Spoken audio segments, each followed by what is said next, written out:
How did he do it? How did Art Linkletter get a generation of baby boomer kids to talk with him?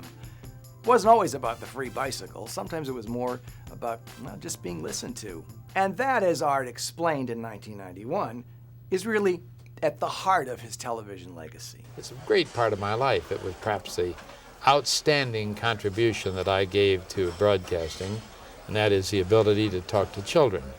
You'll notice it has not been done much. No, it sure hasn't. Since or before, Sure because hasn't. it's not easy, and it takes not only the liking of children and the ability to talk to them, but a secret that I have. Which is? That most people can never copy, so I can talk about it. Okay. The child, to be a true interviewer, when he sits down with you, he has to immediately recognize that you are on the same mental level. And so then he can talk right to you as another kid.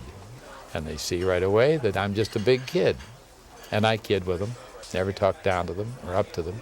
And I listen to them as if every word they're saying is being brought down from the mount on the 10 tablets. And there's never judgment placed on it. So No, I don't care how ridiculous it is. Yeah. I will just say, oh, so. I'll never forget one kid. I said to him, what do you want to be when you grow up? And he says, I'd like to be a pilot of one of those big airplanes that goes across the ocean. So I said, well, let's play a little game.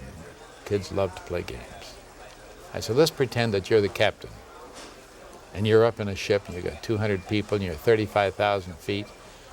You're halfway across the ocean on your way to Hawaii. How do you like it? And he said, boy, it's great. I love it. He says, oh, there goes a seagull by. So I said, well, don't be laughing. I said, you have a problem.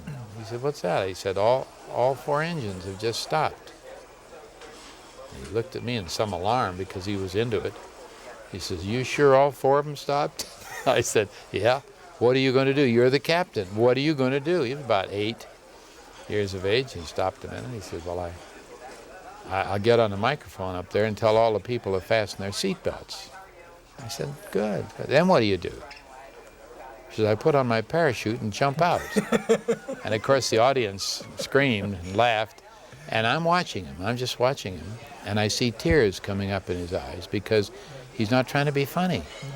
The response is so startling to him that and so I know that he's got something else.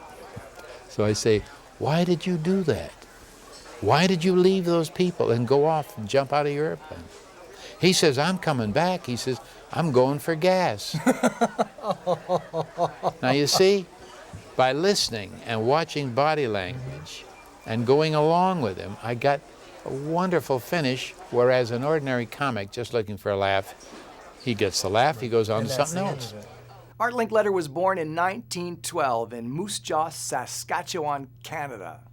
That's a lot to say quickly. His contributions to television earned him a Lifetime Achievement Award in 2003 from the Television Academy and the admiration and respect of at least one generation of parents and kids. Thank you, Art. Got a favorite Art Linkletter memory? Tell us about it. Post your comments on the RerunIt.com audience page. Look for the link on your screen. If you liked viewing our interview clips with Art, watch them again. Some things are worth repeating here on RerunIt.com. And don't forget to check out our interview clips with some of your other favorite stars as well. And speaking of TV icons, if you were or are a fan of the Brady Bunch, you know, the story of a love, well, you know, watch our interview clips with Robert Reed. He talks about the series and about his role as Mike Brady, a role that typecast him as the perfect father. It wasn't always a legacy he enjoyed. I wouldn't want that on my tombstone. Not because I wasn't happy enough with it, I suppose, but when you go through your whole career, if you mean to be an actor, whether you want to be a star or not, or whatever you want to be, it would be nice to have what? He was a Hamlet, or he was whatever else. I mean. Check out our interview with Robert Reed right here on RerunIt.com. From Los Angeles, I'm Brad Lemack. Thanks for watching.